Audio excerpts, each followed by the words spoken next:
जी हाँ दोस्तों, तो आपने जो थंबनेल में देखा उसी पे मैं आज बात करने वाला हूँ। लगातार दो अश्लील वीडियो भोजपुरी में बनाने के बाद, अश्लीलता मुक्ति की ओर वीडियो बनाने के बाद मैंने इस बात पे रोशनी डाला, जितना रोशनी मैंने खुद पे डाल के बैठा है। जब भी भोजपुरी कलाकारों से ये पूछा जाता है कि भाई मतलब ऐसे इस तरह की चीजें क्यों बनाते हो, तो वो लोग पिछला उदाहरण देने लगते हैं कि भाई देखो तो पिछले उठा के, और कहाँ नहीं है, बॉलीवुड में नहीं है, साउथ में नहीं, सब जगह तो भरे पड़े हैं, मतलब ऐसी ही चीजें होती है।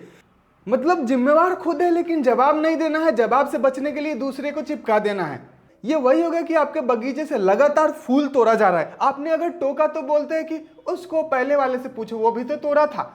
और सच में दोस्तों, हमारी भोजपुरी भाषा, भारतीय संस्कृति एक फूलों से भरा हुआ बगीचा है, और ये लोग सच में बल्कि उसको तोड़ ही नहीं रहे, तोड़ के पहले तरे रौंद रहे हैं। खैर, आज हम बात करेंगे यूट्यूब के हिंदी कम्युनिटी की फेमस चेहरों की। हाँ जी, जो प्रवचन दे के आज फेमस और आपके सेलिब्रिटी और पता नहीं भगवान बने बैठे हैं। लेकिन उससे पहले उन लोगों के अंधे फैन कमेंट बॉक्स में गाली लिखना शुरू कर दे। मैं आप लोगों की मोतियाबिंद हटाने के लिए वीडियो बना रहा हूं, तो प्लीज अंत तक देखिए। और अगर फिर भी खुजली बर्दाश्त नहीं हो रही है तो भाई, वैसे लोगों के अंधे फैन फॉलोअर को हम क्या ही एक्सपेक्ट कर सकते हैं। तो अगर मैं आपसे पूछूं कि इंडिया के सबसे फेमस यूट्यूबर कौन है, तो आपके दिमाग में कुछ सर्टेन नाम आएंगे, और हो सकता है उसमें से आप बहुतों का फैन हो। लेकिन अगर मैं आपसे पूछूं कि वो इतना ज्यादा फेमस कैसे बने हैं, तो ज्यादातर जवाब होगा कि गाली देकर, डबल मीनिंग जोक मारकर, अश्लीलता फैलाकर। पर पता है सबसे समस्या की बात क्या है, कि जो लोग अच्छी चीजें परोसते हैं, जिससे किसी का जिंदगी बदल सकता है, जिससे देश का एक खांचा बदल सकता है, वो कुछ लोगों को ऐसा बिजनेस ज्ञान देते हैं या एक ऐसा इंस्पिरेशनल स्टोरी टाइप की चीजें बनाते हैं,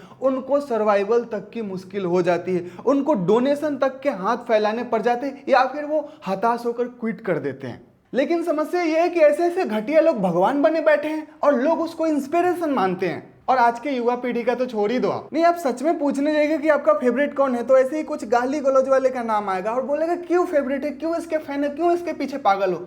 यार क्या गजब का मतलब गाली देता है, मजा आ जाता है एकदम। नहीं मतलब हमारे देश में महापुरुषों की कमी रही है, ज्ञानी लोगों की कमी रही है, या फिर साइंटिस्ट लोगों की कमी रही है, जो ऐसे लोग इंस्पिरेशन बन बैठे हैं। नहीं, कुछ लोगों के लिए तो ये लोग ऐसे हैं कि सर एक सेल्फी दे दो, हमारा जीवन धन्य हो जाएगा। मतलब भगत सिंह भी सोचते होंगे कि कैसे गधों के लिए कुर्बान हो गए। देखिए, जिस तरह का खाना खाते हैं उस तरह का आपका हेल्थ बनता है, और जिन लोगों को सुनते हैं और जैसी बातें सुनते हैं वैसा आपका व्यक्तित्व बनता है। और इतना तो आपको भी पता होगा कि आजू बाजू और आपके माँ बाप से ज्यादा आज अपने मोबाइल का सुनते हैं, और जो मोबाइल आपका दिखाया जा रहा है वैसा आप बनते जा रहे हैं। तो प्लीज कंट्रोल।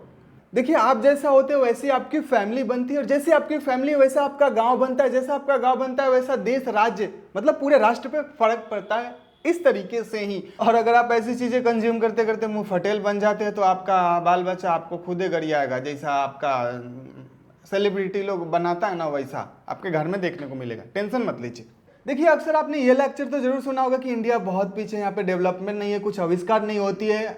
खैर, आप लोगों में से कुछ लोग कमेंट बॉक्स में बकवास करना शुरू कर दे, उससे पहले मैं एक शॉकिंग बात बताता हूँ, जहाँ पे बहुत इंटेलिजेंट स्टूडेंट ही क्रैक करके वैसे जगहों पे अपना जगह स्थान बना पाते हैं। जी हाँ, आईआईटी की बात कर रहा हूँ। और आईआईटी में कैसे लोग आने चाहिए? जी हाँ, इसरो के साइंटिस्ट आने चाहिए। जी हाँ, वहां पे ज्ञान देने के लिए ऐसे 10वीं फेल, गाली देने वाले, नाचने वाले, सोशल मीडिया इन्फ्लुएंसर जाके पहुंच के उनको दे रहे हैं ज्ञान, आईआईटी वाले को।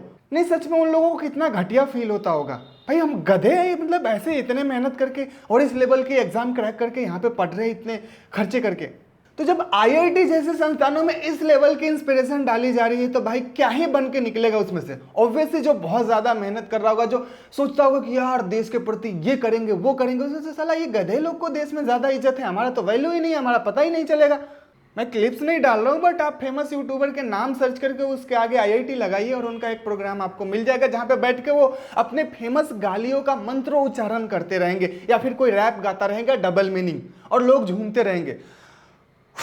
पता नहीं कैसे ये सब सुन के ही इतना अजीब लग रहा है, बट है। देखिए, एक और चीज आपने नोटिस किया होगा कि एक व्यक्ति जो मतलब उसका सपना है कि हम भारत में कुछ ऐसा करें, देश के युवाओं को इंस्पायर करे, उसको बिजनेस के फील्ड में बढ़ाए, उसके लाइफ का डिप्रेशन दूर, वो व्यक्ति अपने जेब से पैसे डालकर फ्री ऑफ कॉस्ट सेमिनार दे रहा है और काफी लोगों को इंस्पायर कर रहा है। ठीक है, एक वो व्यक्ति। और एक व्यक्ति है जो गाली गलौज कर रहा है, और वो उसका इतना मन बढ़ गया है कि किसी को भी धर्मगुरु या किसी को भी ऐसे उस पर कुछ करके, कुछ भी डबल मीनिंग और गाली जोक बना के, और लोगों को पता नहीं उस पर मजा आ रहा है। बट समस्या यहाँ पे नहीं, समस्या ये है कि अगर वो लोग जो अच्छे काम कर रहे हैं, वो लोग अगर कल को सवाल उठाते हैं, तो इन गाली देने वालों का ऐसे ऐसे अंधे फैन उनके डिफेम में खड़े हो जाते हैं। बट मैं बाई प्रोडक्ट पे ध्यान देना चाहता हूँ कि भाई एक इससे इंस्पायर होने वाला व्यक्ति बिजनेस खड़ा करेगा, 10 लोगों को और भी रोजगार देगा, उसकी फैमिली आगे बढ़ेगी। बट इससे इंस्पायर होने वाला व्यक्ति क्या करेगा?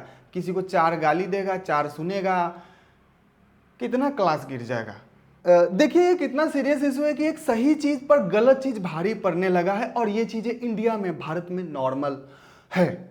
देखिए एक समय था जब भारत में वीडियो का मतलब कुछ अच्छी चीजें हुआ करती थी, एक सामाजिक मुद्दा पर बना हुआ फिल्म, एक अच्छी सी धारावाहिक जो भारतीय कल्चर को यहाँ तक ले जाता है। वो भगवान राम जी का वनवास, जो पिताजी के वचन पे 14 वर्ष वनवास काटे। जी हाँ, आज उसी देश में माँ बाप का गाली देने वाला आज भगवान बन बैठा है। खैर मैं आपको थोड़ा सा अंदर की बातें बता देता हूँ कि जितने भी बड़े बड़े सेलिब्रिटी होते हैं उनके ऊपर एक पीआर टीम होता है। उनके जो ओवरऑल फेस वैल्यू है, उनका किस तरह से इमेज परोसा जाए, उन पर एक टीम बैठ के काम करता है। तो अगर इनको दिखता है कि बहुत ही गलीज चीजें करके पैसे उठाए जा सकते हैं तो ये लोग निकाल लेते हैं और फिर थोड़ी सी एक अच्छी सी काम करके और वो दिखा देते हैं लोगों को कि हाँ भाई ये बंदे ने ये ऐसा किया, कुछ दान वान पुण्य वाला काम, और इनका फिर वो इमेज सेट हो जाता है। और भाई क्या ही बताए लोग कितने अंधे हैं। मतलब देखिए प्लीज जागरूक बनिए अपने लिए, अपने देश के लिए, अपने कल्चर के लिए, अपने इतिहास के लिए। नहीं तो कल को यही सेलिब्रिटी लोग नंगे हो जाएंगे और बोलेंगे कि भाई मैं नहीं नंगा हुआ हूँ, ये जाके पूछो, पहले से ही पोर्न इंडस्ट्री चल रहा है, मैं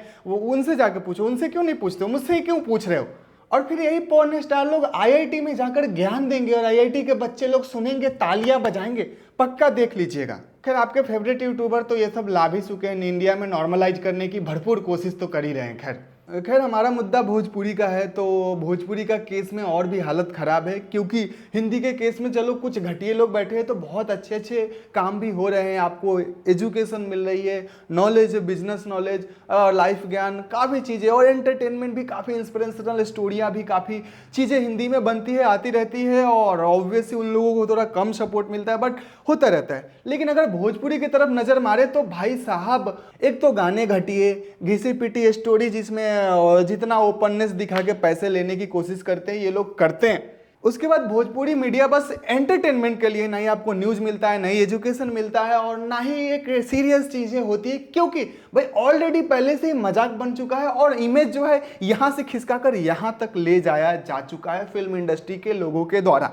खैर अगेन मैं बोल रहा हूँ, मैं कोई बकवास करने नहीं आया हूँ, मैं भी कुछ बड़ा स्टेप लेने वाला हूँ। मेरा भी एक चैनल है फन फ्रेंड इंडिया, जहाँ पे हमने एक अभी भी सीरीज खत्म किया है जिसमें एक कर्जा लेके आदमी का क्या हालात हो जाता है, वैसा कुछ मैंने उसमें बताया है ना। वो चीज़ें में गाली गलौज नहीं है, एंटरटेनमेंट भरपूर है। और हमारे जितने भी बहुत खर्चे किए हैं तो जाकर देख सकते हैं, चैनल का लोगो यहाँ पे शो हो रहा होगा। और प्लीज़ आप हमारे चैनल को सब्सक्राइब करके नोटिफिकेशन ऑन करके जुड़ जाइए। अगर आपके घर में कभी भी भोजपुरी बोला गया है तो जय भोजपुरी नीचे लिखिए। और नेक्स्ट हम आते हैं, फिर हम कल मिलेंगे आपको नए वीडियो के साथ, नए टॉपिक के साथ। और आप नीचे कमेंट बॉक्स में भी लिख सकते हैं कि आपको किन चीज़ों पे आप चर्चा करना चाहते हैं। मैं जरूर एक वीडियो बनाकर आपसे उसका विचार शेयर करूंगा। इसी के साथ जय हिंद, जय भारत, जय भोजपुरी, जय बिहार।